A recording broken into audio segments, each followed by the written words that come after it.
여러분 아프다는 말과 안다는 말이 같은 뿌리에서 나왔다면 믿으시겠어요? 우리말에는 참 묘한 겹침이 있습니다. 아픔을 알아낸다고 하죠.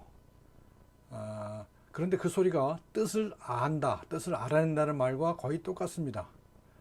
저는 이게 우연이 아니라고 생각합니다. 오늘은 이 이야기를 해보려고 합니다. 왜 우리는 아파야만 알게 되는가? 이게 이제 오늘 살펴볼 질문입니다. 자, 먼저 우리가 고통을 어떻게 대하게 됐는지부터 볼게요. 오래전 사람들에게 고통은 신의 저주이거나 큰 뜻을 이루려면 치러야 할 대가 같은 거였습니다. 그런데 현대의학이 마취제와 진통제를 발명하면서 판이 바뀌었어요. 이제 웬만한 통증은 조절할 수 있게 됐죠.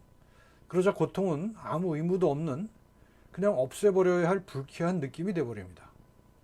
재밌는 건 통증을 이렇게 잘 다루게 된 의학이 오히려 통증 자체엔 오랫동안 무관심했다는 거예요. 원인만 없으면 통증도 사라진다고 봤으니까요.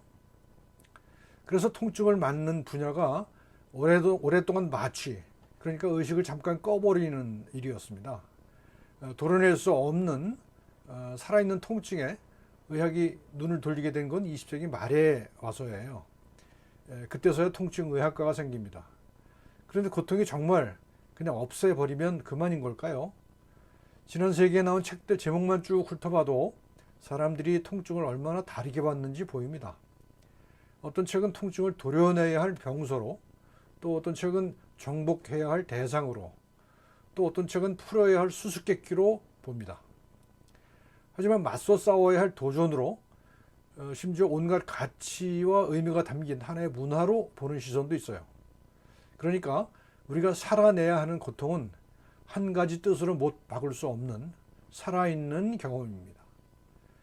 피하고 없애는 게 맞는 통증도 있지만 당당히 맞서거나 속으로 사겨내야 하는 고통도 분명히 있다는 거죠. 요즘 우리 사회를 보면 흐름이 많이 바뀌었어요.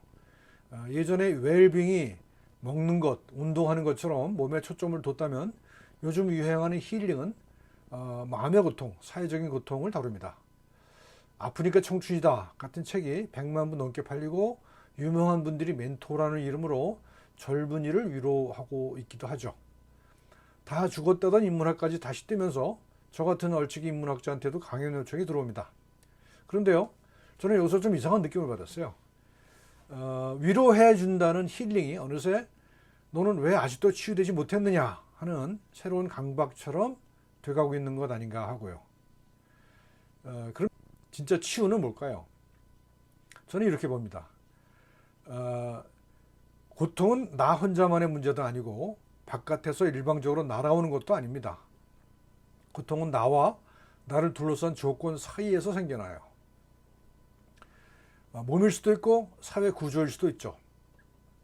그래서 진짜 치유는 두 가지를 함께 해야 합니다. 아파하는 나를 충분히 알아내는 것, 그리고 그 고통을 만든 조건을 깨는 것. 여기서 아까 그 말놀이로 돌아옵니다.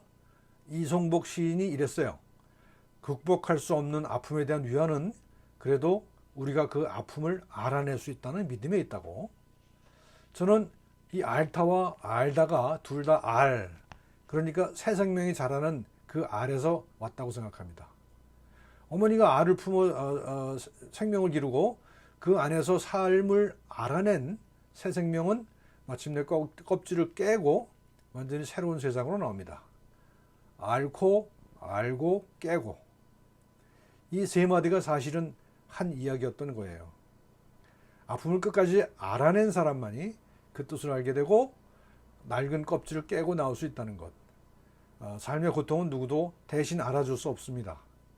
오직 나만의, 나 혼자 겪어내는 실존적 체험이에요.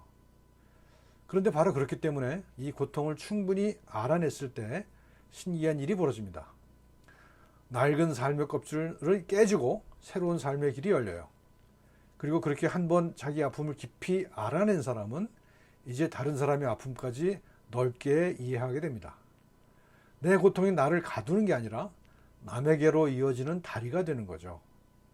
그러니 지금 아프시다면 너무 서둘러 그 아픔을 지워버리려 하지 않으셔도 됩니다. 충분히 알아내세요. 그 끝에서 우리는 아마 조금은 다른 사람이 되어 있을 겁니다. 오늘 이야기가 마음에 드셨다면 구독으로 함께 해주세요. 다음 시간에 또 뵙겠습니다. 감사합니다.